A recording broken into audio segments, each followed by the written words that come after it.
once the mobile revolution started, it sort of all those barriers sort of came down and allowed people like us, and lots of really creative people, to come in and do smaller, more focused projects that really sort of, made the market cool, I guess. The explosion in apps has created a lot of energy around the entrepreneurial sector in terms of people coming with new ideas, trying to take advantage of the sudden explosion in the number of people using their mobile phones more than just to make phone calls. And I guess you put it down to companies like Apple, who are very clever with their marketing, and basically, the whole saying, there's an app for that. They've kind of integrated that into our lives, and it's become a common term. A good chance that you can strike it rich in the apps market, but like any sort of product, it's all about thinking through your product, working out your target market. It's really no different from any other business that that users come up with.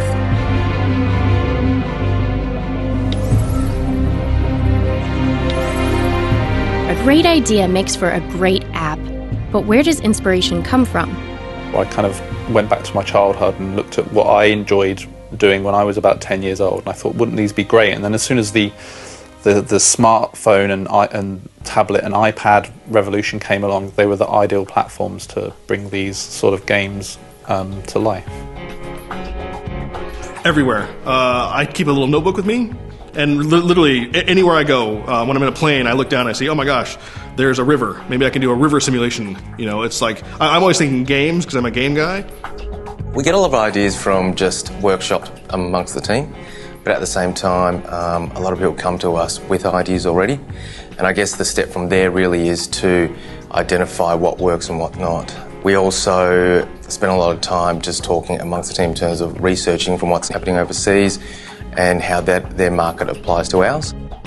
I got the idea for Go Button from a personal need. I write music for a living, and that music has to be often played back. It's usually recorded, tracked music that I generate. So that requires a CD player or an iTunes or something to play it back, and it really makes me nervous because shows require certain things to be queued at certain times, and you can't let the track run over. In my years of writing music for shows and things, I noticed everybody's got a phone in their pocket, and those phones have interfaces and audio outputs and all the elements. The software was missing.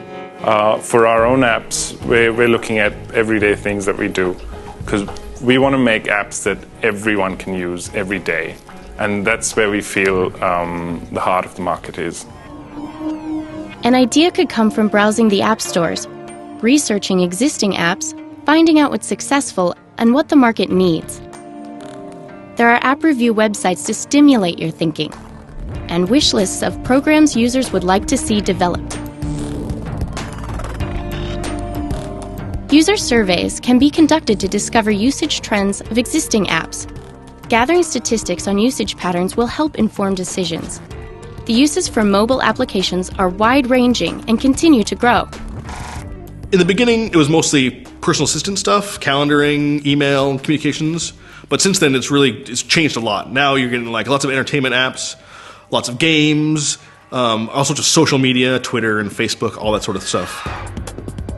Other uses for mobile applications include checking the status of sports scores, weather and stock prices, activity recording, capturing audio and vision, then extending its uses with accelerometers and GPS, virtual instruments which use Wi-Fi, infrared, Bluetooth, and the sensing capabilities of the mobile device to mimic other mechanical and electronic devices.